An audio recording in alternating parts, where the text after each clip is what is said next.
Hi, everybody, and welcome to our Becoming a Successful Pilot webinar.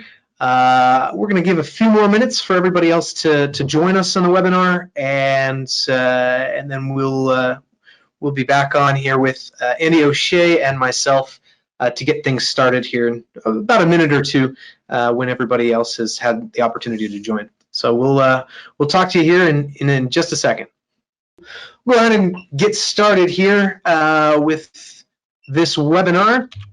So real quick, I'll just talk a little bit about what's going to happen during this webinar and kind of what kind of things you can come to expect. So we'll start first by doing a quick introduction. Andy can introduce himself and his organization, and I'll talk a little bit about AeroGuard and what we do. And then really what we want to do is dive into talking about airline pilots and how people become successful airline pilots. And so we'll kind of take a look at, I think, what people normally think of when they think of a pilot, and then we'll look at some data that is specific to how we can identify the true strengths and weaknesses of pilots. And then we'll wrap that up by discussing what you can do to get yourself on a track to becoming a successful pilot. At the very end, after we're finished with this presentation, which I assume will take us roughly 45 minutes or so to get through, we'll open up to questions and answers. So Andy and I will be here, and down below there's a section for you to type in any questions you might have, and we'd be happy to provide answers as needed. So without further ado, I'm going to turn it over here to Mr. O'Shea. So Andy, why don't you tell us a little bit about yourself, and then we can talk a little bit about the Airline Pilot Club. Absolutely. Well, listen, Eric, I'm absolutely delighted to be here. It's an honor to be speaking to you, AeroGuard, and your colleagues there who are on the webinar. Might be a bit strange listening to a Dublin accent from all the way here in Ireland, but hopefully you get used to it by the end of the evening or the day, as you are. So, what's on slide there is a bio, and the first bit I'm almost going to apologise to this audience for being a fellow of the Royal Aeronautical Society, because that sounds very British, and I'm not. I couldn't be more Irish. I started my flying in the Irish military, and believe it or not, we have a military here. And I spent 15 years there, and then I was very fortunate to join an airline called Ryanair, which is analogous, very like Southwest in the States, and very similar growth path, single aircraft operation, Boeing 737. And so I joined that in '92 and got into training management at the end of the '90s, and basically from 2001, 2002 until 2019, I was the head of training. So I was responsible for all the pilot training. And during that time, as it says on screen, we managed to safely grow the airline rather, and the emphasis on safely, from 25 737-200s with iron dials and, not much computer power in there, to 460 737NGs with orders for the MAX. So, it was a fantastic experience, and that number there of 10,000 pilots is not an exaggeration. And I didn't dream it up, Eric. It was an accountant did it, so it probably is accurate. But a lot of what I learned in that role, talking to and meeting people who are in the low hour. In Europe, it's different. We're able to take quite low time first officers, people who've just qualified out of flying school with maybe 200 hours, and we can turn them into really good airline pilots through various pathways to becoming a professional pilot. So when I left Ryanair in 2019, I started this thing called the Airline Pilot Club, because I wanted to try and apply some of the things that I'd learned about what makes a good pilot and a successful pilot, and then what makes an unsuccessful and an unhappy pilot. And I've tried to encapsulate that into this little baby of mine called the Airline Pilot Club. And I think that if you go on to the next slide, then that There you go. You know, I put it together because when you're in an airline like Ryanair or Southwest, I bet, in order to get say 800 cadets a year, which was a regular thing we would do, we would train 800 people with 200-300 hours. We had to assess about 1,500. So about 45% of the people that came to us with a license was not able to pass our airline assessment, which is, you know, an interview, a sim ride, and some aptitude tests. And that number bothered me. I just felt that as a professional trainer, that the airline, you know, the aviation industry were letting people down, because it's wrong that 45 to 50% of people who are qualified in accordance with the regulations can't get a job. And then that number was crystallized for me by the European Cockpit Association, so the union over here, which said that in Europe over the last few years there have been no less than 7,000 licenses lying dormant around Europe. So 7,000 people paid for their training and weren't able to get a job. And I just think that's wrong. So I have tried to put together this process, this club, this collegiate body called the Airline Pilot Club that will help people make good decisions, smart decisions at an early stage in their career, and their families, because the families are so important in this, you know. And of those bullet points there, the questions, you know, we can certainly answer 3 of them right now, and the one about the funding is a challenge at the moment because of COVID, obviously. The finance industry isn't really fond of aviation right now, but it will be. And we can definitely, through the club, give you a really good indication of whether you're in the right area to be a professional airline pilot. We can certainly help you choose the best flying school, and then we can help you get a job. And then when you put various bits and pieces together, we can put a funding system in place as well. So that's our goal. Our goal in the Airline Pilot Club is to try and answer those questions for you in an honest, student-centric way. So I hope I haven't put people to sleep already now, but that's basically what I wanted to say. I think that's fantastic. That's really good. I think it's important to have organizations like the Airline Pilot Club in order to help you know, really explain a lot of the nuances of what it takes to connect all the dots together, right? Because flight training is kind of in its own thing, and the airline business is its own thing, and it can be difficult to sort of navigate that whole path, I think, by yourself. And so knowing what it takes and having kind of that mentorship, I think is hugely valuable to anybody looking to get into the career, and not looking to waste a bunch of time trying to figure it out for themselves, right? To be very sort of strategic in getting to where they want to be as quickly as possible. Yeah, absolutely. Good. So a little bit about AeroGuard. We're a flight academy. We're based out of Phoenix, Arizona. We have 5 campuses in total throughout the southern portion of the United States, and I think we predominantly focus on career-focused flight training. A lot of what we do is partnerships with airlines or universities, and that's where pretty much all of our students tend to come from that we train. And for us, you know, the program is kind of interesting in the sense that, especially here in the United States, to work for an airline in the US, you have to already be ATP qualified, which means you have to have quite a bit of flight time, right? Roughly 1,500 hours of flight time. So for us, it's kind of a continual journey for any of our American students, for example, in the sense that we typically prefer to hire our own graduates and have them work as our flight instructors to build that next generation as they build the aeronautical experience they need to transition on themselves. And so it's intended to be kind of this self-feeding loop. I think it's sort of similar in some regards to like maybe how the military would work, or something more to that effect. And this is something that I specifically tend to focus on. So my name is Eric Noel, and I work to build these kinds of programs with various airlines or other entities across the world. whether that's here domestically in our partnership with SkyWest Airlines, or whether that's with other partners around the world. Maybe someday soon we can do a program with Ryanair as well, if we can get the right certifications in place. Yeah.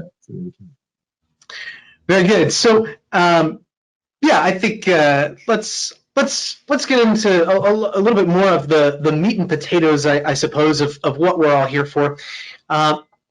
So we want to talk about what makes this successful pilot, and I think the way we want to start is to really think about what a pilot is. So when you think of an airline pilot, I think a lot of people tend to envision some of those images you'll see on the right side of the screen there, where it's cockpits with crazy buttons and all kinds of controls, and they're always in this uniform. And I think what we typically would try to align ourselves with is that pilots all possess some fundamental abilities. One of them is maybe certain knowledge, right? Like, what do all those buttons in the cockpit do, or how does an airplane fly? That kind of knowledge.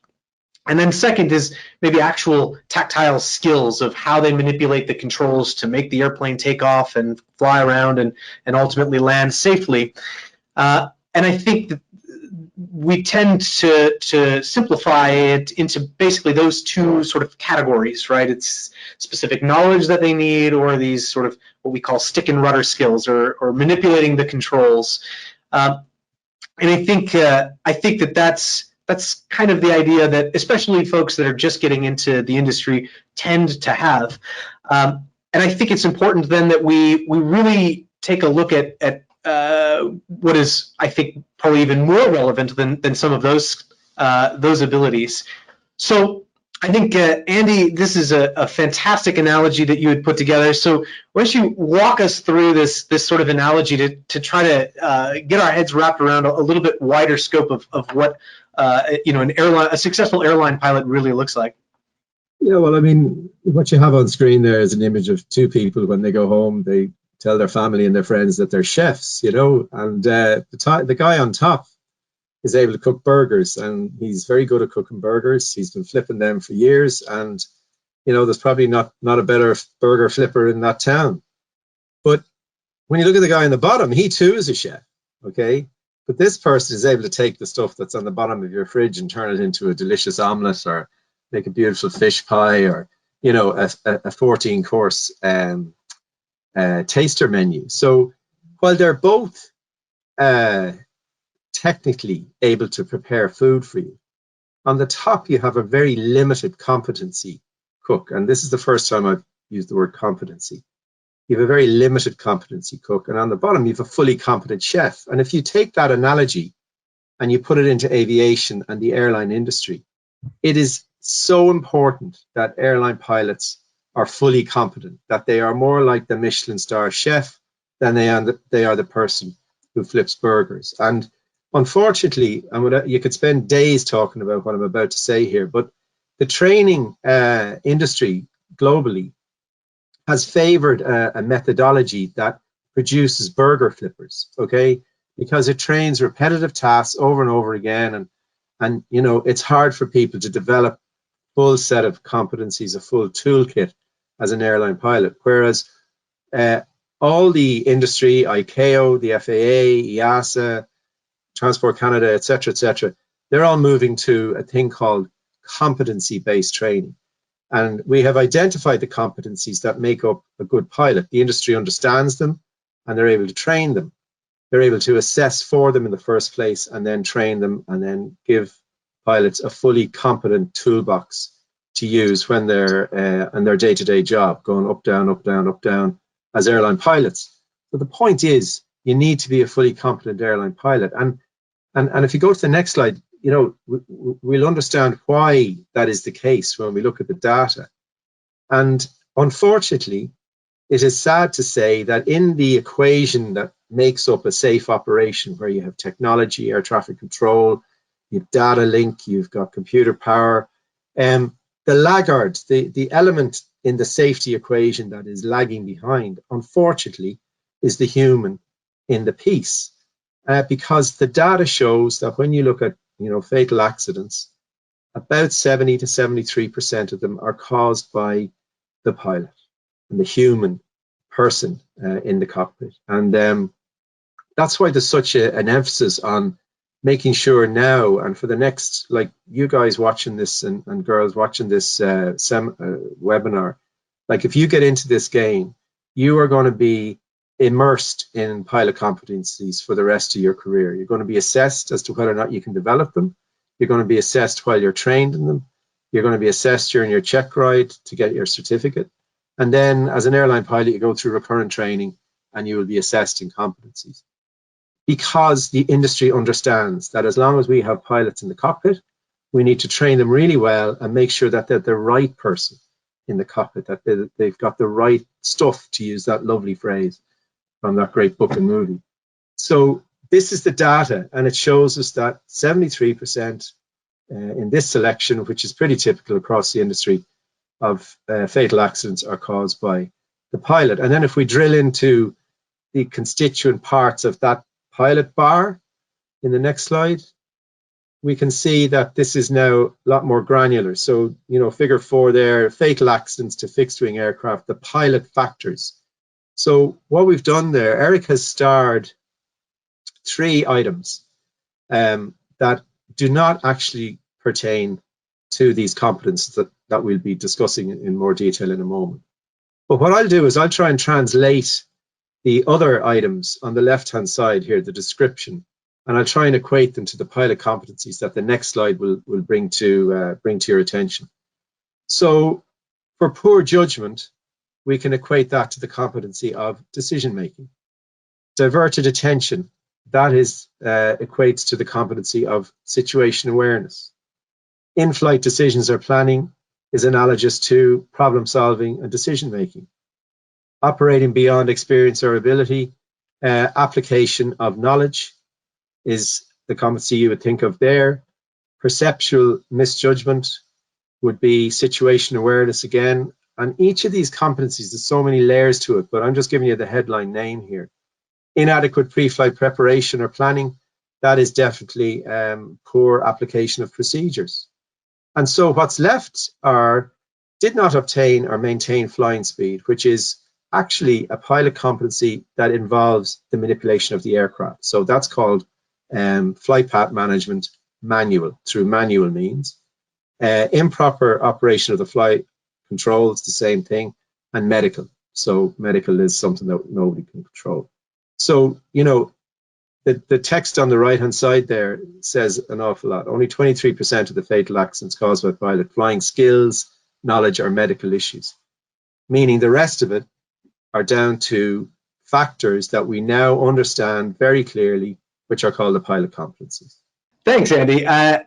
Absolutely, I think that that's sort of remarkable to really understand that that such a large percentage of accidents historically are a result maybe of us not even identifying that so many other factors go into the pilot's ability to safely conduct a flight outside of just flying around, right, and being able to pass a few tests. So I think absolutely that's correct, and really what I think that this speaks to is kind of in the same vein to what we had originally started by talking about, right? And that was when we thought about a pilot early on, we had identified specific skills and knowledge that really made up the core of what a pilot is. But when we look at these 9 competencies here, the 3 that I've starred are, oh wait, I take that back. Sorry, those stars are in the wrong order. The 3 that should be starred are aircraft flight path management, manual flight, and then automatic flight, and then knowledge. And those 3 are really the ones that we were talking about originally when we first have our initial concept of a pilot. But that's only 3 of the 9 total competencies that we ultimately are going to be measured by in both securing and maintaining a job as a successful airline pilot. And so really what that boils down to, right, is that as I would put it really bluntly, only 33% of a pilot's job, at an airline is really about this idea of stick and rudder skills, or specific knowledge that they have. A lot of it is, the other 2/3 of their job are these other competencies that are listed, and you'll notice most of them are not necessarily things that we often think about being trained in necessarily, right? So it's developing, for example, communication skills and these leadership skills and things like situational awareness. And those are not typically things that you necessarily develop naturally during normal courses. And so it's important that we can focus on them, especially in terms of flight training, for example, to develop those skills and be able to make yourself available for any jobs in the future by possessing them. Now, sorry to cut across you, but what that slide shows is that we have failed in one of our competencies. Our situation awareness was not accurate there. And we suffered from a thing called confirmation bias, which is where you look at something and you expect it to look a certain way, and therefore you make it look that way. That's called confirmation bias, and it happens all the time in flying. So, on us, we made a mistake there. So, boo. Yeah, absolutely. I mean, I totally agree with that. What's funny is we ran through this presentation several times, and I missed it. I mean, I've looked at this presentation multiple times now, and I've missed it every single time somehow. So, absolutely, confirmation bias is definitely a big deal. And so we did have an interesting question, and I don't know if you want to speak to this real quick, Andy, as we're kind of talking about this. The question seems to apply. You had mentioned early on that what you had seen at Ryanair was nearly half of the applicants coming in not being accepted into the program at Ryan. And I'm wondering, there was a question about kind of the why. Do you think that these core competencies really came into play as to why maybe half of the applicants were being turned down for roles at Ryanair? I think that at the end of the day, they were. But I think one of the main reasons that there was such a high failure rate is that some people were starting out on a training path that perhaps shouldn't have started out. And the whole idea of competency assessment and aptitude assessment and the type of things that are commonplace now across all carriers in all parts of the world, they've been slow enough to catch on. But so the equation is, if you don't get the right people in by having those good assessments, and those assessments are they're like a light bulb projecting somebody forward into the future and to see how capable they are of producing those end competencies that we have on screen there. If you don't have that, the right material coming in, and then if you don't have the right school, the right training organization, you can end up with people who are qualified in accordance with the regulation, but really aren't competent in the airline pilot context.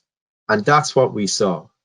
Now, possibly those unfortunate people who ended up having to put their license in a drawer and forgetting about it, they were probably let down by the training industry to a certain extent, and indeed the whole kind of high-level thinking, because those competencies that we've talked about 10 years ago, they were just beginning to be developed, but now they're fully out there, and the whole world aviation world is looking at competency-based training. So I think that with assessments, with a focus on good ATOs, good training organizations, flying schools, and being able to produce competent pilots in accordance with what we have on screen, you'll have a certain honesty about the system, which means that the people who enter it have got a 90-95% chance of converting to an airline pilot career at the end. And if we're honest about the industry, the training industry, they're the kind of stats that we should be looking for.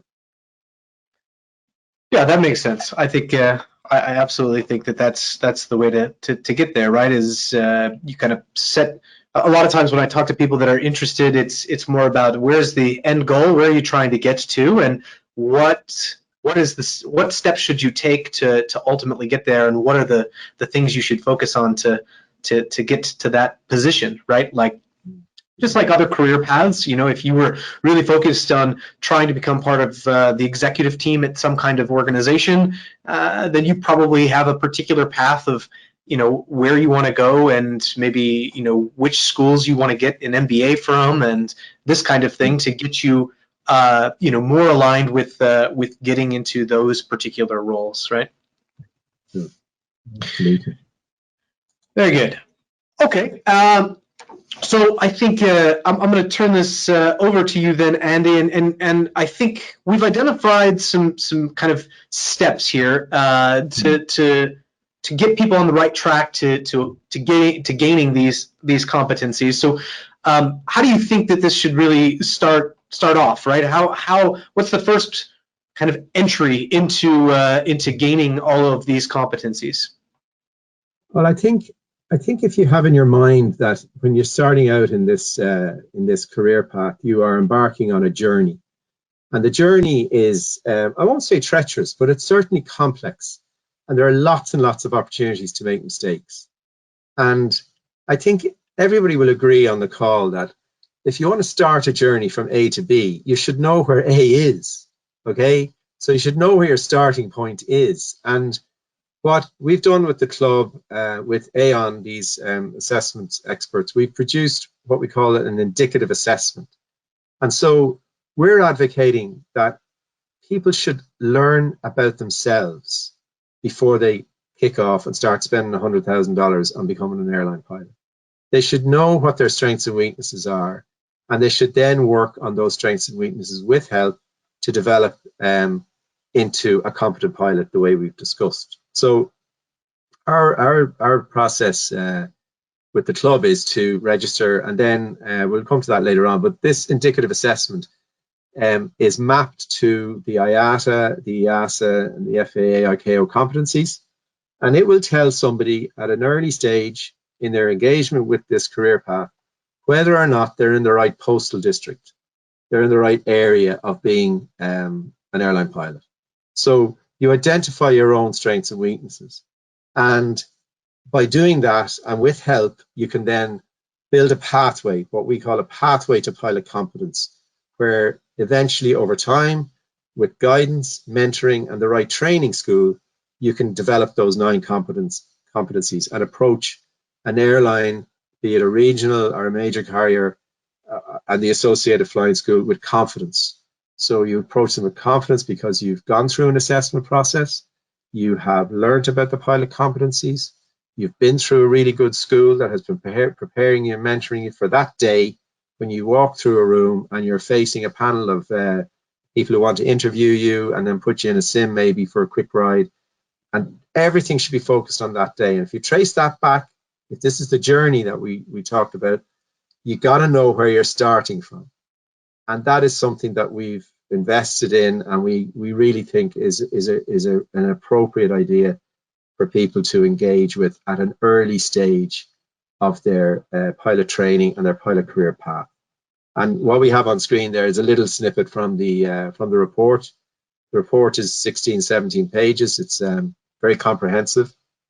My daughter was putting together a CV for an internship recently, and she was one of our guinea pigs who did this, right? And she went to the report to help her write up her CV because it was telling her stuff about her strengths and her weaknesses. And so it's written by a pilot, for pilots or for potential pilots. It's a very human, approachable document. And this is where we think your pathway to pilot competence should start, with a moment of self-awareness and self-knowledge. Yeah, absolutely. So I think that this is great, right? Instead of waiting until you get to the airline interview, right, and application process, do this at the beginning and start building your plan to get hired, so that you don't have to go through many different interviews and figuring out what's wrong and what you need to work on once you're already there. But you can be already prepared and ready to go.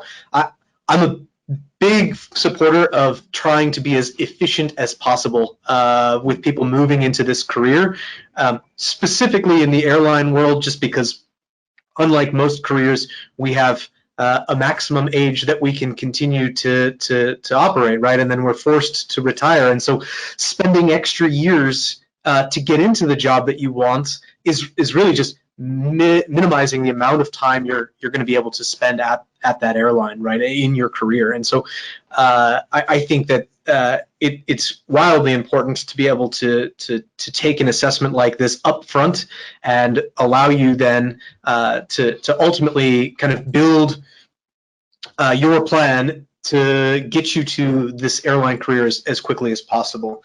And that, I think, is kind of the focus here, right? Is after we know those where we lie with the competencies, right? Where our strengths are, where our weaknesses are. I think that that now you can sort of build the plan that will allow for you to get on the right path. And I think that plan is going to be full of different elements, but obviously choosing how you're going to get your flight experience. So how you're going to get your certificates themselves. So the flight training you're going to receive, the theory training you're going to receive, how you're going to build the aeronautical experience you might need to qualify for the job you're looking for. And then, there's loads of folks that you should probably involve in your life. People like Andy and the Airline Pilot Club, for example, are great mentors that can help you understand as you continue to develop what other things you should focus on, right? And I think that is certainly ways to kind of build out what that plan is going to look like. For example, if you notice that one of your weaknesses might be in communication or in leadership or something to that effect, maybe building some of your aeronautical experience as a flight instructor could be wildly helpful for you in developing some of those skills, right? Because you being a flight instructor sort of puts you in a position where you're motivated to see your students succeed, but in order to do that, you're going to have to develop your communication skills or your leadership skills to bring that student to completion of a course, as opposed to maybe building your aeronautical experience through just renting a plane and flying around, or getting a job doing surveying where you're just flying along a pipeline somewhere, or something to that effect, where you may not have the opportunities to develop some of those other skills.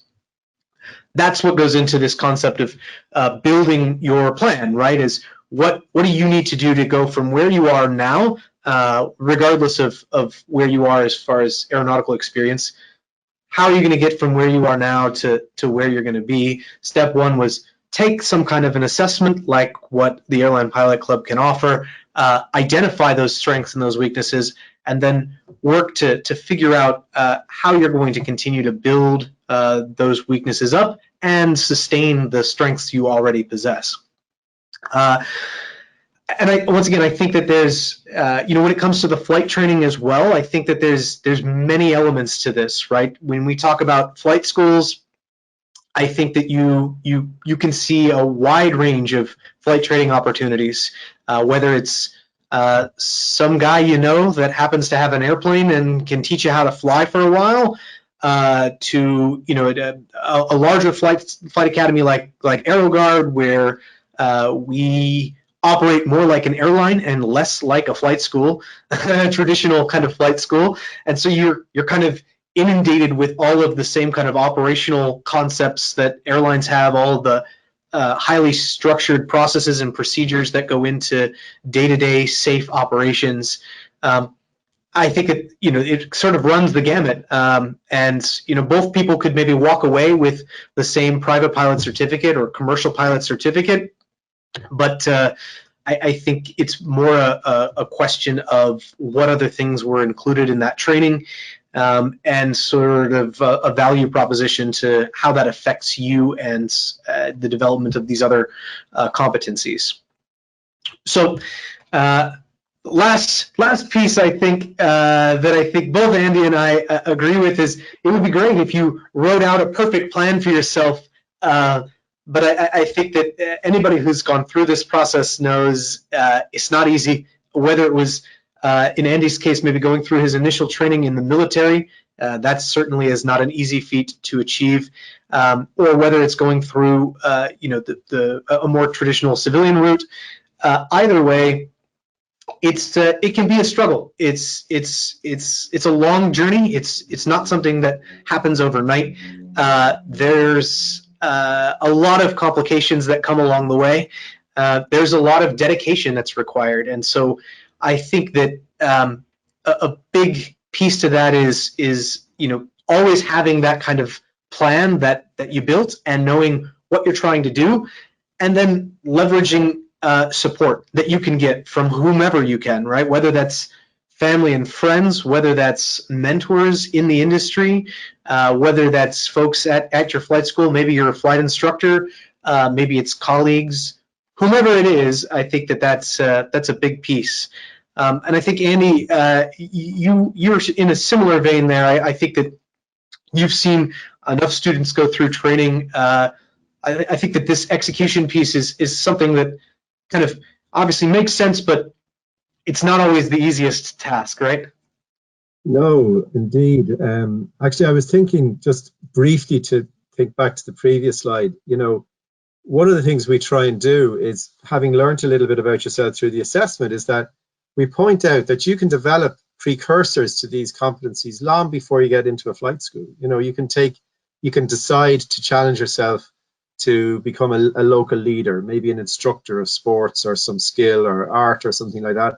You can work on your communication skills. You can join team sports. You can develop, navigation skills through being on the water, or orienting and orienteering in the hills. So there's lots you can do even before you get to the school if you know what to do, and that's the beauty of having some self-awareness at the beginning. Yeah, I mean, look, this is the piece that it's so attractive for people because this is so expensive. It's so attractive for people to go for the cheapest option. And this is where I always say that one of the probably the most important decision you'll make in your journey to become an airline pilot is choosing the school, because there are a lot of schools out there who will separate you from your cash, and they'll give you the training that's required by the FAA or EASA, but they won't put the effort in to try and develop those competencies really in you, and they may not be connected to an airline. So there are things you can do in your research. You really have to mind the decision to go to the right ATO, the right flying school, and if you do that, you've got a really good chance. And like, one of the things I would always advocate people, regardless of what side of the Atlantic you're on, is if you're looking at two schools and one of them has a track record and a relationship, a track record of providing qualified pilots to an airline, and better still if they have a relationship with an airline such as AeroGuard and SkyWest, that is the type of school that you should be seriously considering. And I'm not here to sell AeroGuard. That's not part of what this is about. This is about trying to look after you, as I've always said, at the beginning of the decision-making process, so that you make smart decisions. So cheapest might look attractive, but it's not the best track, not the best pathway in many ways. So I mean, AeroGuard, you've got your documentation, you've got your support structures. If you're connected into a school like AeroGuard that has SkyWest, there'll be mentoring from the airline, and then there are organizations like the Airline Pilot Club, which is trying to put in place a pathway from a desire to become an airline pilot to being an airline pilot, and that's where we're at here. I think that's fantastic. I think as somebody, especially in your position, Andy, with your vast experience, this is something that you obviously have seen time and time again with countless number of applicants and ultimately airline pilots that you've put through initial training and recurrent training at a place like Ryanair. And so I do think that it's interesting, also in kind of how you had described, some of the data from where you are, how there's some 7,000 pilots that got their licensing but aren't actually employed at the airlines. It's pretty remarkable. Obviously, you would assume some percentage, maybe for medical issues or whatever, but that seems like a pretty high number. I'm sure that makes up a pretty large percentage of that population, and so to hear that means that they lost something along the way, right? They ended up with the card they needed that said, "Hey, I have the license to do this thing," but couldn't turn it into a career. And I think that speaks volumes to, once again, how important it is to include these competencies, these other competencies, into your flight training, and not just about developing, the ability to land an airplane. Like it's sort of the foundation is that you know how to land an airplane, right? Like if you don't know how to land an airplane, you're not even going to come to the conversation with the airline, right? So that's like a bare minimum, right? But that's just a requirement. What they really care about is you having all of the other skills or competencies necessary to ultimately become a successful pilot. And I think in a lot of cases as well, correct me if I'm wrong, Andy, but I think a lot of airlines, when they focus on new hires, they're not necessarily looking to just make this new hire as a first officer. They want to hire you to eventually become a captain for them, right? So when they're going through this process of hiring you on and going to put you through training and whatever, they want to make sure that you're going to possess all of the competencies necessary to become a future leader for the company, in the form of being a captain for probably more years than you're going to be a first officer, right? Well, 100%. I mean, you talk to anybody who's in the selection or recruitment process, they'll tell you that they're not hiring for the right-hand seat, they're hiring for the left-hand seat. And in some airlines, that can happen quite quickly. And in other airlines, you can, for seniority reasons or maybe stagnation in the industry or that particular airline, you're waiting for somebody to retire. But it's absolutely the case that at interview, at assessment, they are looking for future commanders. But, if it isn't a motivation for the people listening, Eric, to do to motivate themselves to do, let's call it the right thing, to develop these competencies from a noble point of view. Let's look at it from a more practical point of view, let's say. Okay. Certainly on this side of the Atlantic, from now on, whenever you go into an interview for an airline, you're going to be grilled on these competencies. They're going to put a piece of paper in front of you and they're going to say, what does situation awareness mean? And you're going to have to talk about it. And you're going to have to explain what you've learned about it, how you applied it in your flight training. They're going to watch whether or not you have it in your sim ride, and so on for all the 7 competencies that don't involve actually manipulating the airplane. But they'll have a look at your flight path management in the sim ride as well. So understanding these competencies, apart from being the right thing to do, it's the smart thing to do.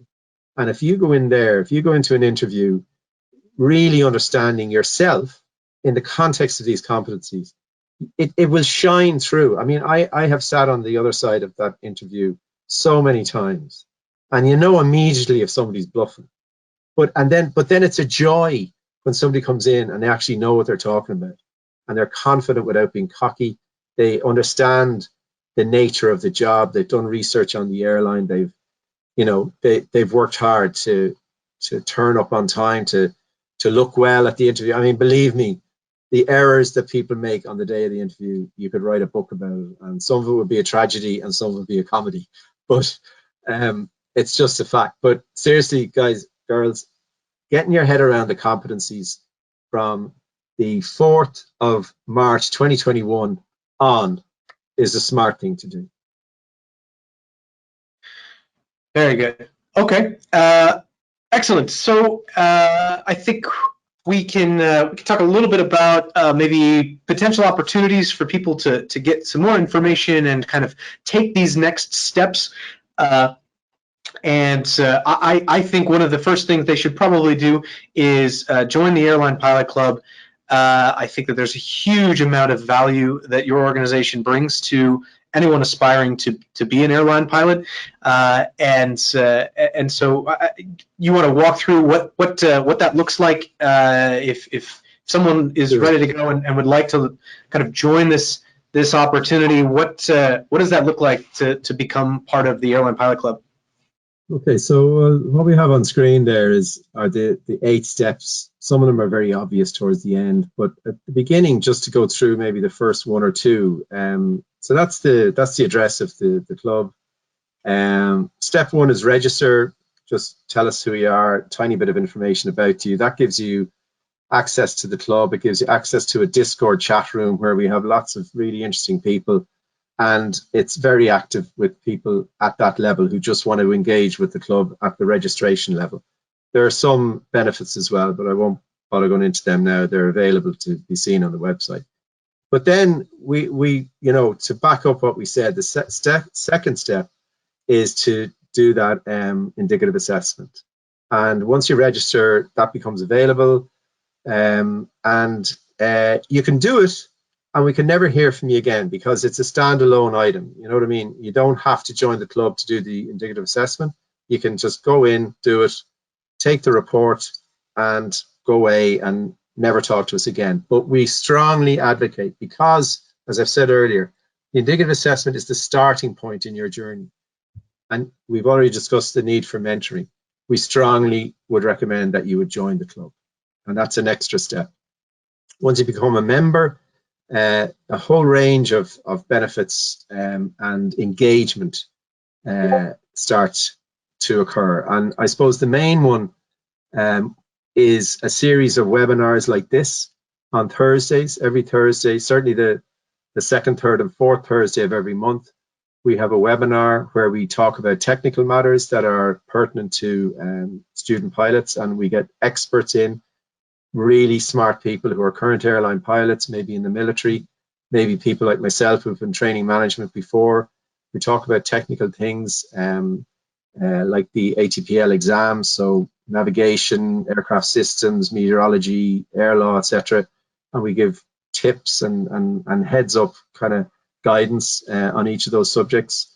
And then the other one that we do, back to this word again, competencies, is we do a series of lectures where we take people and we explain what each competency is, why it's important, what you can do in your day-to-day life to start developing it, and then what it looks like when it is applied properly using what they call behavioral indicators actually in a flight crew.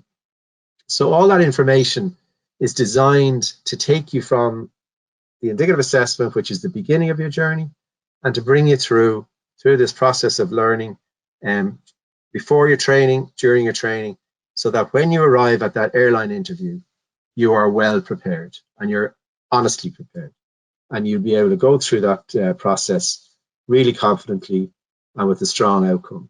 The other thing that we do is, going back to what we said earlier, Eric, we will only recommend the best schools that we have had an opportunity to deal with. And so when we put a school up, a partner ATO, partner school up on our website, you can be sure that we have an intimate knowledge of it, that it meets our documented process of safety management, compliance, training standards, instructor training, instructor standardization, all these things. They're so important when it comes to being the right school. So we're trying to put in practice what we talked about. So we do the indicative assessment, we have good schools, and we have airlines associated with those schools and associated with the club. And if you have those things, you can look towards producing the funding solution. Because briefly, if you have the right people going into the right schools and you have an airline at the end of it who will take people who come through that stream, there is an appetite in the financial world to lend money into people who have a high probability of converting their training into an airline job. So that's the logic behind the funding system that we are actively engaged in putting together with airlines, banks, private investors, schools, and the club. So So just to mention the challenge and response podcast there at the end, Eric. Challenge response, anybody who's done any flying or it's a phrase that you become very familiar with. It's a methodology for managing checklists. You've got somebody who challenges the other pilot and you get a response. So challenge and response is the podcast. Episode 2, they're all good. It's about welfare, well-being. Sounds a bit boring, but in the COVID pandemic, it's very appropriate to a lot of people who are struggling. And episode 2 is really interesting from people who are just starting out. We give a lot of guidance on CV preparation, cover letter preparation, how to prepare for an interview, etc., etc. So yeah, that's what we have there. Excellent. Yeah, and certainly AeroGuard continues to put on webinars on a fairly regular basis as well. I am in the same vein that choosing the right flight school is really, really important. And in order to do that successfully, there's sort of a process of being able to interview a flight school or understanding the flight schools that you maybe want to go to and doing a little compare and contrast to make sure you select the right one, right? This can even be the same, to be honest, at the airline level, right? I think a lot of people, especially starting out, I know as I was first starting my flight training, I just thought, well, I'll just end up at an airline. Like it's fine. I'll be the guy at the airline someday. And the reality is there's vast differences in working for different organizations, right? Working for a company like Southwest is different in many, many ways from working from a company like American Airlines, for example, right? So flying for those two organizations is nearly night and day. And so I think that understanding that helps you make the choices that you want to make to get yourself on a track to get to the career you desire. And that's the same, when you're going to go on ahead and choose a flight school, right? The Airline Pilot Club may have vetted multiple flight schools around the world, and they might all be able to meet those same qualifications that the Airline Pilot Club is looking for. But now it might come down to an individual level, right? Of what makes this flight school, really resonate with you? What stands out as most impactful to sort of your needs at the end of the day in getting on that career track? And so, anyway, I definitely think that's something that I know I'm an advocate of, as well as folks like Andy.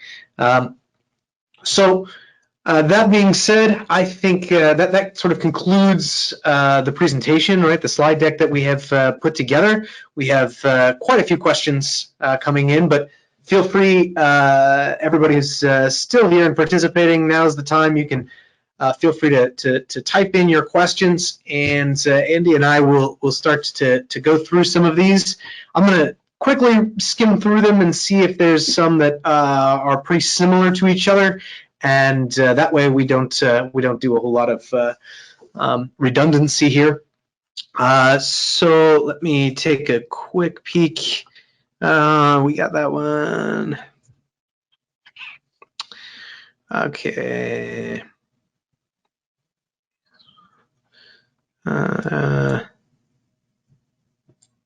So it looks like.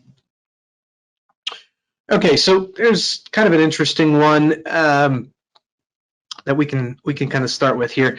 So it says, hello from Saudi Arabia, thanks for doing this. And my question is, when do you think aviation will recover from COVID-19, and how, as a second officer sitting at home most of the time because the airline sat us minimum hours, how can I keep myself in shape and knowledge of everyday tasks in the cockpit and aviation in general? So I take it this individual, Mohammed, is currently a second officer at an airline. It sounds like maybe in Saudi Arabia or nearby.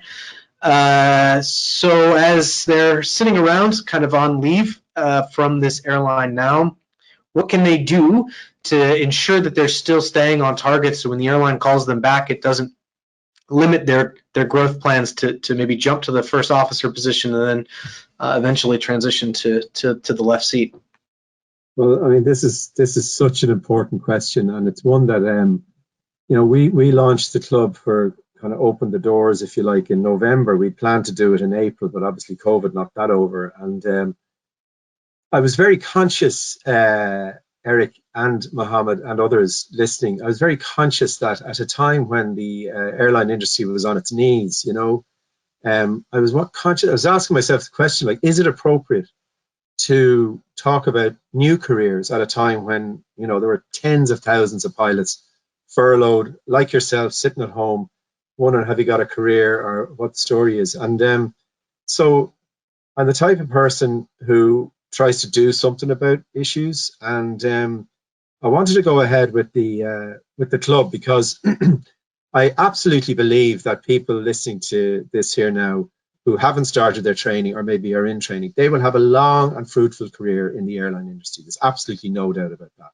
We're going through an unprecedented shock at the moment.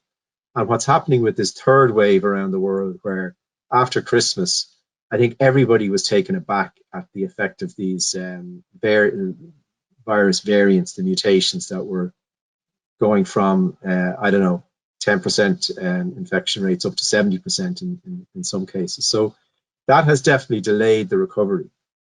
So I think the first thing I would advocate is that don't get despondent. I mean, there's definitely going to be a recovery. And I firmly believe, and already we're seeing it in the industry, some of the majors in the States, in your country, in the United States of America, are already pulling in pilots that they furloughed. Ryanair put out some numbers there I think the day before yesterday, that they expect their summer schedule to be up to 70 or 80% of normal. That's a lot of airplanes flying around Europe, I can tell you. And so don't get despondent. That's the first thing.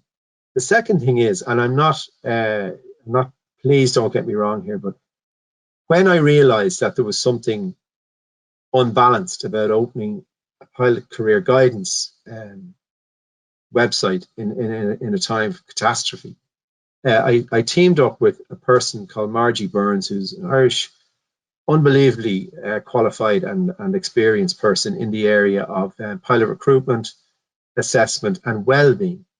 And we put together this podcast series. And we're just about, tomorrow we're going to put out the 5th of 5 episodes. And I would strongly recommend that you go and listen to that, because there's a lot of good stuff in there about how to look after yourself in the current set of circumstances, which are really challenging from a welfare and well-being point of view. And then much more practical tips about how to, you know, maybe you haven't done an interview for a long time, maybe you haven't sent a CV into a would-be employer for a long time. There's a lot of practical tips in there about that. And then over the last 3, especially the last 4th and 5th episode, we're talking about technical issues that people like yourself are encountering, trying to stay current, trying to stay motivated. I did an interview with the pilot who was let go by his company, and that's the one that's going to be released tomorrow. And it's really inspirational. Okay, this guy had everything was going hunky-dory for him. He got about 3,000 hours. He was well established in a good airline, and this thing hit. And when you listen to this person, I think you'll be inspired. And he has found ways of reconnecting with the industry, with his career, by hitting the books, staying current in websites. He joined the Airline Pilot Club. Next week, he's going to do a lecture for the club on air law, because he wants to, because it keeps him connected with the regulations and the industry. So, you know, you have to be active. You have to challenge yourself to be active, to go and get off your backside, get the manuals out of your flight bag or the wardrobe, open them up and hit those manuals and increase your knowledge, so that when the opportunity comes back, which it will, you are ready. Now, the tactile skills are harder to retain.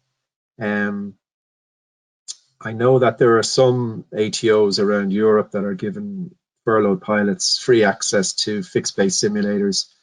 I don't know whether that's available where you are, but that's a challenge. But you know, when the time comes and you get your opportunity, do good preparation, go to an ATO or a school, try and get some time in a simulator, get your muscle memory, your cockpit flows, your checklist familiarity going again, and you'll be fine. But you've got to be active. You can't be passive right now. You've got to be active. But listen to the podcast. I don't get a penny out of it. Not a penny. So, you know, go and listen to it. You'll get something out of it. Fantastic. Yeah, I think certainly that's great. You know, anybody who is on furlough, I think for sure it's going to be, I think, a monumental challenge. You know, I know here in the U.S. we've had several airlines, several of our regional airlines that went under. Those pilots were out of work. And they're going to try to figure out how to get back into an airline once the airlines start hiring again, and that can be a really big challenge if you haven't flown for a year and you're out of currency. You know, you have no way to, if you don't have a way to prove to them that you will be successful in the initial training with them, that's quite a bit of a risk to an airline to take, right? Is you know, you don't know their procedures, you know your old procedures maybe, and you're pretty rusty on those. And you know, I think that there's a lot of risk involved for an airline to look at something like that. And so certainly it's valuable to at least stay current with what you know, and that way, if you can show that in the interview process, it'll probably certainly position you in a better light.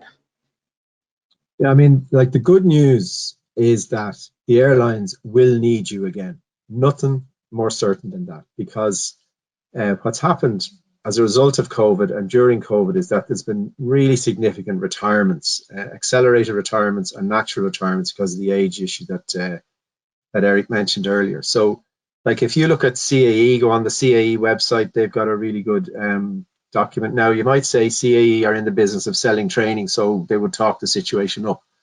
But we believe them when the industry was in good shape. Why wouldn't we believe them to a large extent now? So that's available on their website, and you could get a lot of consolation from that.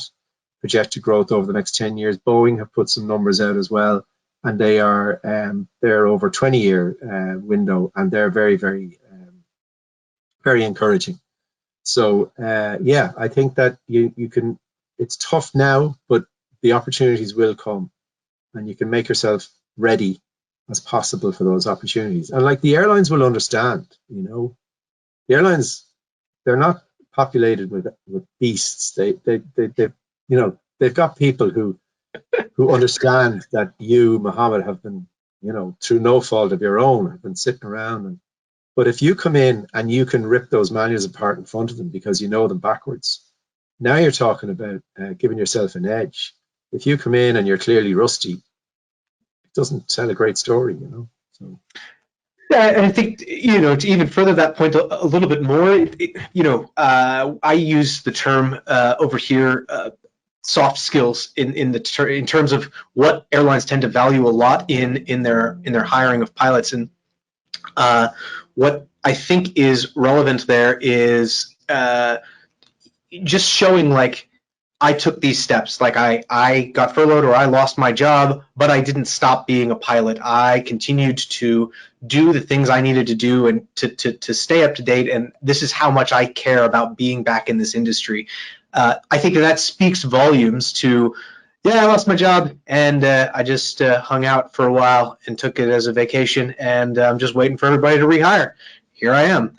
That doesn't sound like, you know, somebody you want to hire, right? That doesn't sound like somebody that is motivated to be successful at this job. It sounds like somebody that doesn't want to be successful at this job and just happens to have the job, you know. And I think that really, I think, would resonate differently if, you know, if I was somebody doing an interview and I hear one applicant that says, I did these things to try to stay involved. So I, you know, mentored some of these local kids that were trying to get through air training, and so I kind of conducted study hall for them and helped them with this and this and this, so that I could stay fresh on my knowledge and, you know, help get these guys moving along in the right direction. And or, you know, I went back to acting kind of like a flight instructor, and I took some kids at at the local high school up on discovery flights and did this and this and this, and whatever it is, showing that you were engaged and that you were putting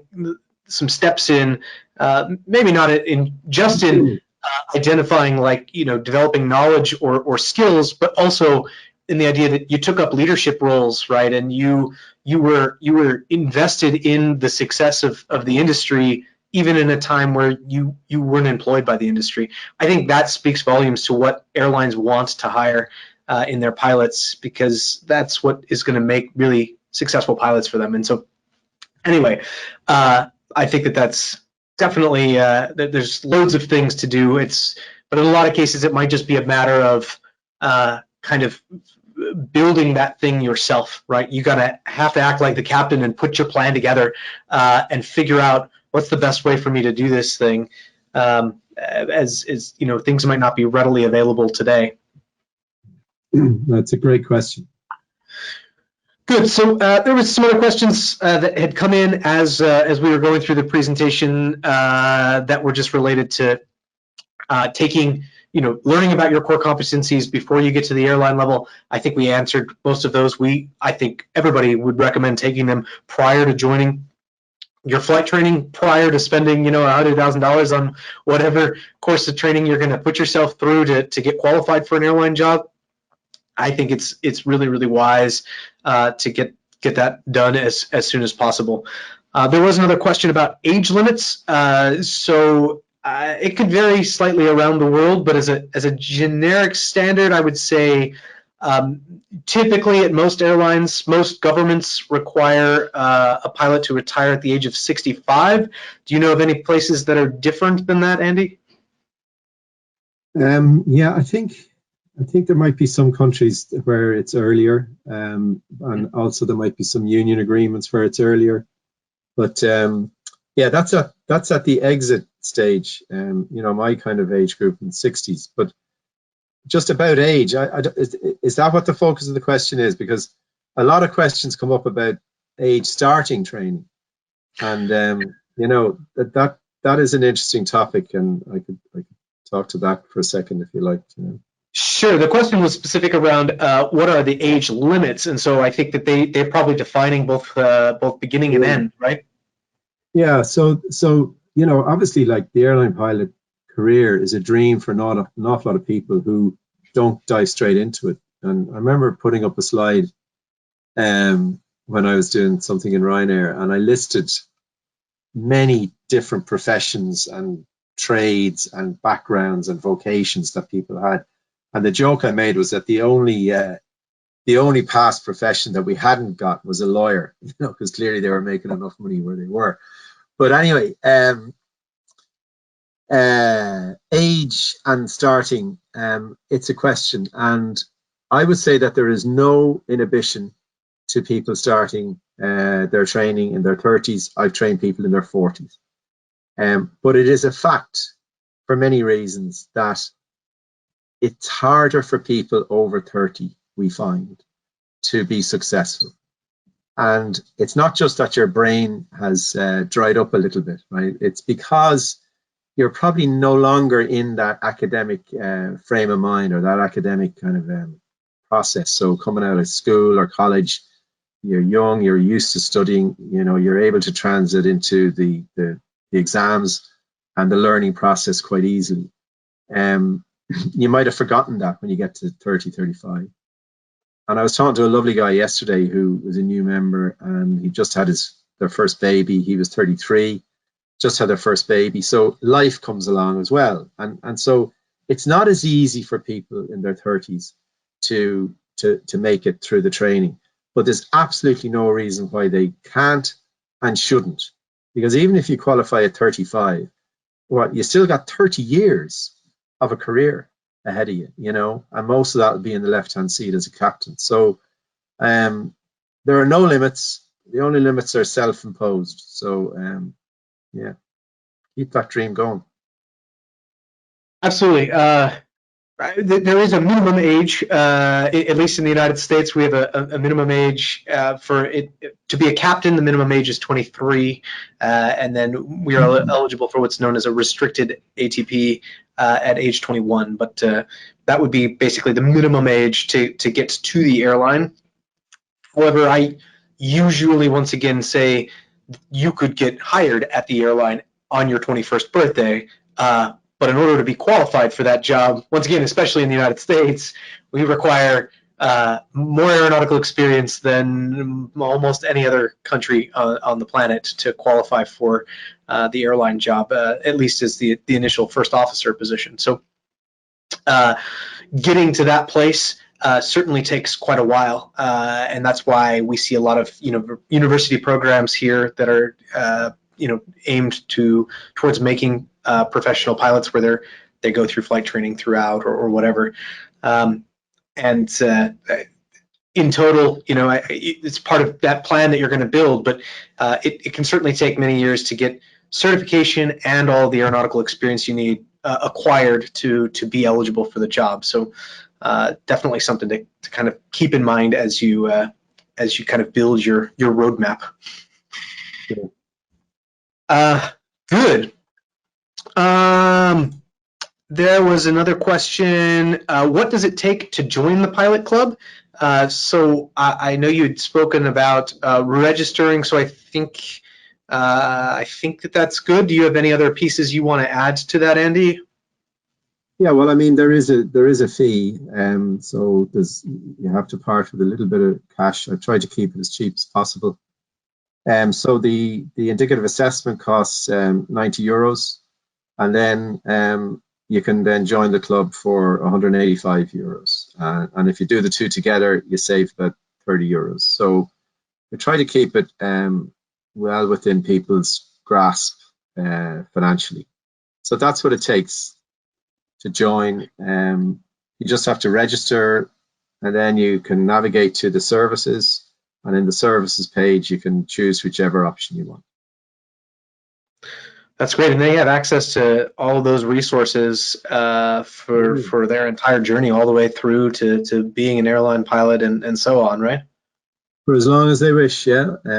Obviously, as I said, you can take the indicative assessment and disappear, never see you again. But the smart people do the indicative assessment, join the club, and then get into this community.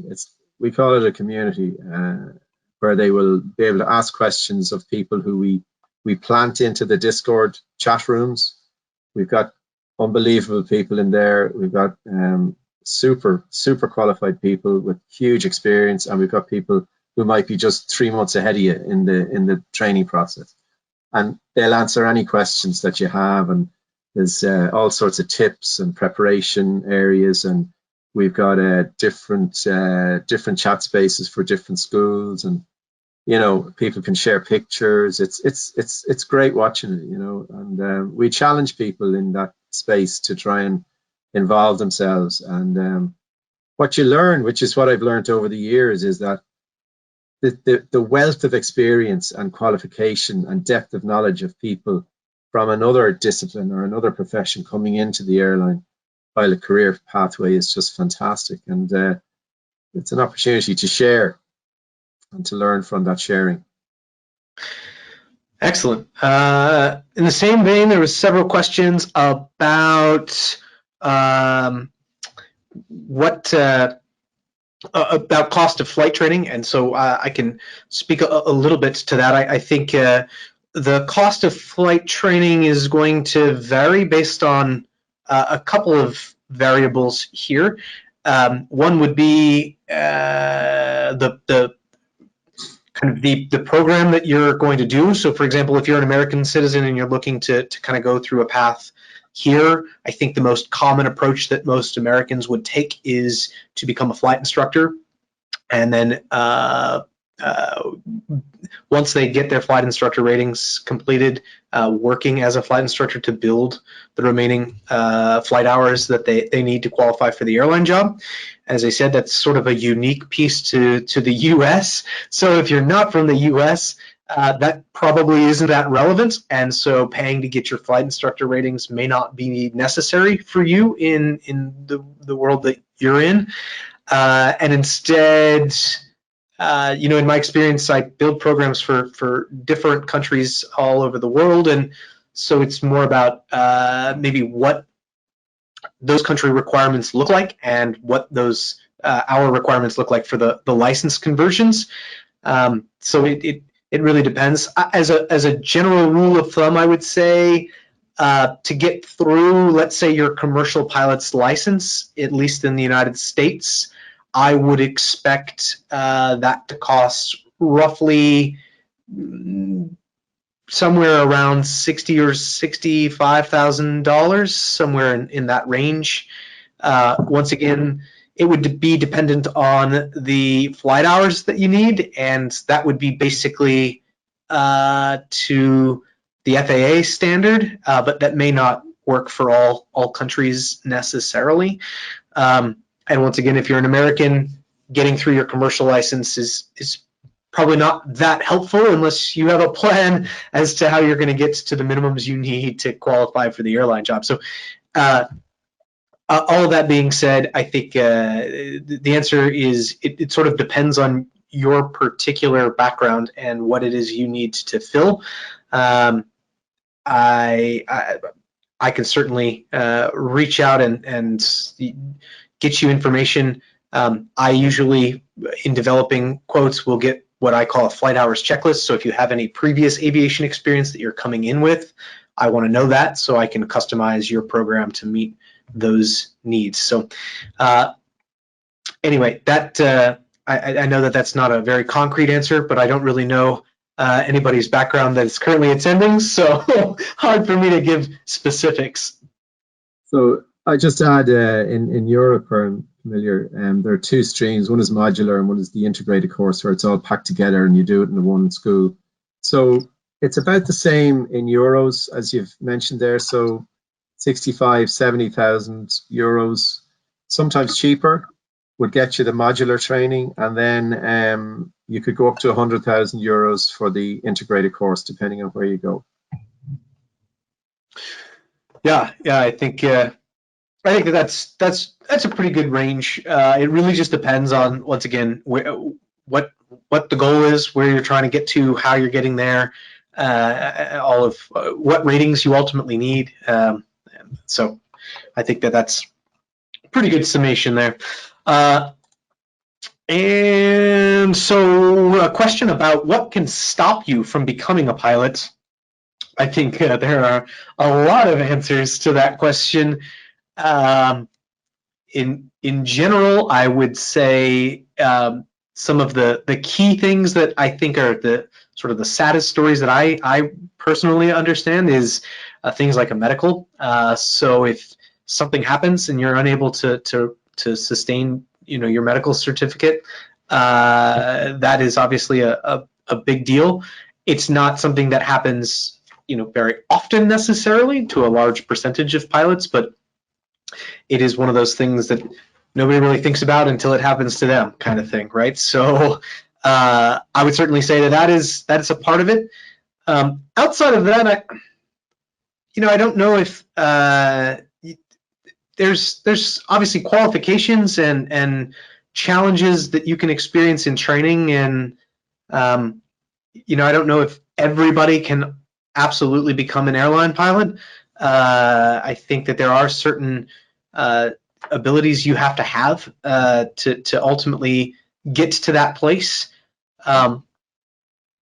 But as long as you remain motivated and you have sort of those essential baseline sort of skills, I think you can probably make it through.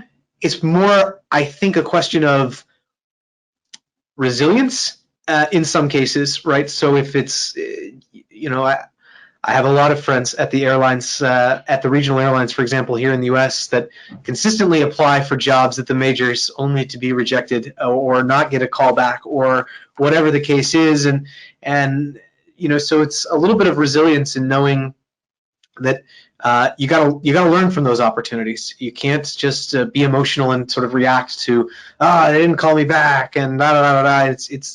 It's why didn't they do that, right? And take that as a learning opportunity. Just like in the airplane, if something happens on a flight and it's not something that's great, it's not something to forget about. It is something to learn from, and I think that needs to be applied to all facets of your transition towards your ultimate goal of becoming a captain at some major airline. every step of the way, if something isn't going right, you got to take the opportunity to figure out why and figure out how you can adjust to accommodate whatever this path is for yourself. And I think that's probably the bigger element of this. I see people drop out all the time, and in a lot of cases, it's out of frustration and just losing that desire to fly as it once were. And it's usually just because they get oftentimes, I think, too wrapped up in themselves and too concerned with the fact that they failed something, and that failure leads to an emotional response. And I think that's it's not always the best strategy here. A lot of times it's about learning from your mistakes, learning from whatever it is that's happening, and kind of growing from that. I think outside of some of those foundations, that's pretty much it. What other things might you add, Andy? Yeah, well, I mean, I absolutely agree. I mean, the medical, we've got two things in that little 8-step process there that I think are essential. And we put the medical in at step 6 or 7. Obviously, you can do the medical anywhere, the class 1 medical, but we put it there because it's immediately before you start spending big money.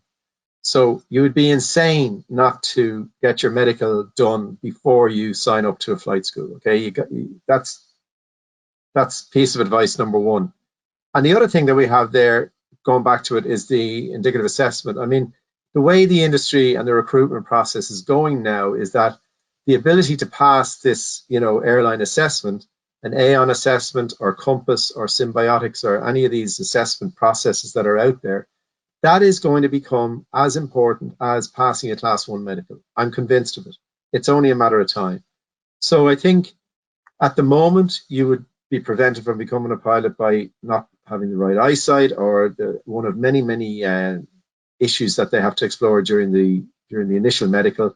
Get that done, and then get into an assessment and understand yourself before you start spending big money and end up disappointed. Yeah, I totally agree with that. I think absolutely. Something I didn't do, when I did my training years ago, and it really wasn't readily available, at least not here in the U.S. But I mean, it makes complete sense to get one of these assessments completed, and for no other reason, just to better understand yourself and what it's going to take for you to be successful, not only in your training, but in any of the challenges you're going to face as an airline pilot as well. Good. So let's keep rolling through here. A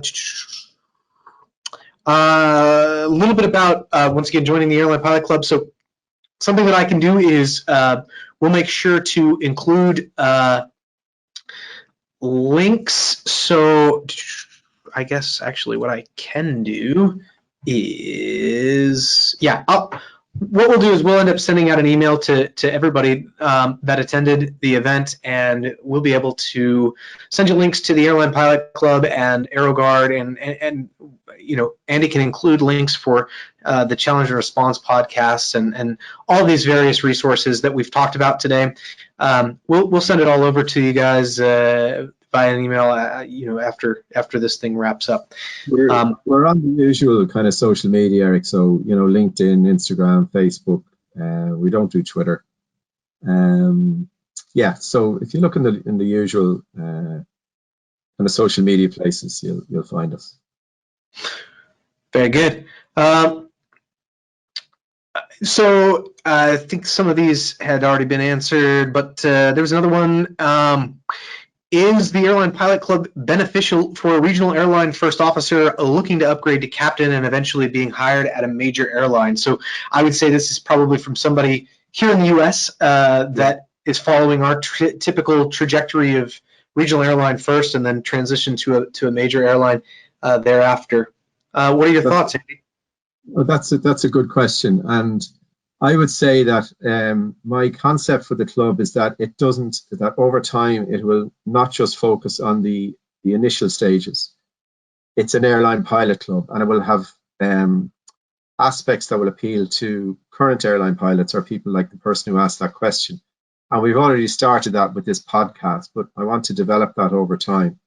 Now, so I would say, in honesty, right now, it may not be right in line with what you need. But having said that, the fact of the matter is that this guy who I did the interview with attended the first of my lectures, if you like, on competencies. And the next day, he did an interview with the European Airline. And he said, and this is a guy with 3,000 hours on an A320, he said that what he picked up in that lecture, that webinar that I did about the competencies, it absolutely glided him through the interview the next day. So on one hand, I'm saying that I don't have something specific for you, but on the other hand, there is a wealth of general knowledge, aviation general knowledge, that is available in there that could be just what you're looking for.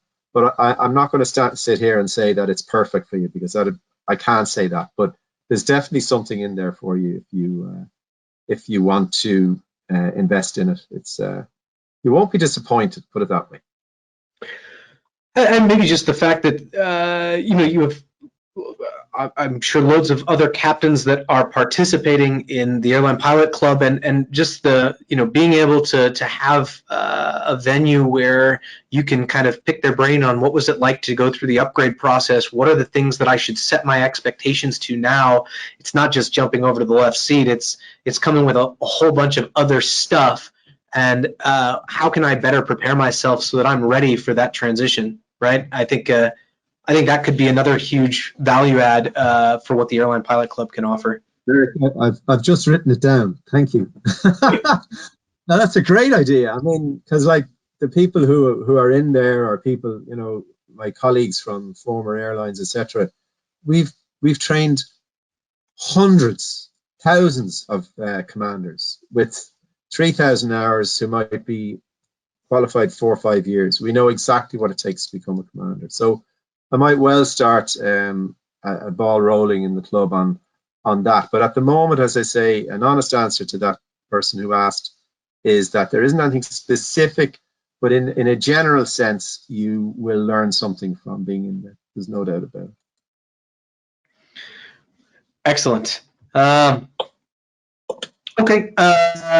So we are about an hour and a half into this thing now. I know it's getting late for you, Andy, so I don't want to take up too much of your time. We have loads more questions, but what I will do is this. I think what we can do is this. I can get all of the questions that have been asked here, and I'll kind of we can go through them, Andy, together and divide them up. And if they're specific to kind of the Airline Pilot Club side of things, I'll send you over there. And if they're for AeroGuard, I can keep them. And we'll reply back to you guys all individually on an email basis for the questions that you've added here. And that way we don't keep everybody up way past their bedtimes. Well, my face is like a tomato here as well. But anyway, or do you say tomato? I don't know. But anyway, what I could do is, Eric, if there's enough, if there's interest from tonight, I can do. Normally, the last Thursday of the month, I do what I call a town hall, where I just go through what the Airline Pilot Club has to offer to the people who have registered. So if there's significant or even interest from tonight, funny enough, this month I have decided not to do the town hall on the last Thursday. I'm going to do a catch-up of the first pilot competency overview presentation that I did, because we've had a lot of new members join since I did that, and I want them to be in the right position to understand the rest of the individual presentations that will come along. So so what I could do is I could do a kind of pop-up town hall for people who've registered, and that's a fair way of getting you to know more about the club, to get involved with it. So go along, register, talk to Eric, and if I see an uptick in the registrations after tonight, what I'll do is I'll put on, sometime in March, and soon I'll put on a kind of what you might call a pop-up town hall, where I can go through everything in detail. Great. Yeah, I think that's fantastic. And when they register, you said that they have access to that Discord as well, so they could ask a load of questions, not just to you, but to other members of the Airline Pilot Club, and maybe get an even wider range of perspectives. Yeah, I mean, there's two levels in the Discord. There's the people who've registered, and then there are the members. So the members naturally get the juicy stuff. Okay, they're really high quality, but I'm in touch with people all the time in Discord, whether they're registered or not, and I'd be happy to talk to people in there, and so would my colleagues. So yeah, so register and then learn a bit more about us, and then go and do it. Fantastic. Okay. Excellent. Well, I want to thank everybody who is still in attendance now, and we appreciate your time today. And Andy, thank you so very much for spending your evening with us. I can't thank you enough. Your level of expertise is amazing, and you're truly one of my mentors, and I hope we get to stay in contact for years to come. So thank you very much for your time, and I look forward to hopefully working with you again in the future. Definitely, yeah, no, it's been an absolute pleasure. I just wish you could see some of the people there, but that's just the way it is. But hopefully get to meet them in future and try and help them on their way. Thanks a lot, Eric. Yeah, for sure. Maybe one day when we get over this whole COVID thing, we can have a seminar like with real people in a real place, and you can come out here to the U.S. or we can go out there to Dublin. Either way, and put on a real seminar for everybody. Absolutely. I'd love that. Excellent. Okay. Well, thank you guys so very much, and we'll see you on the next one. Bye-bye, everyone. Bye-bye.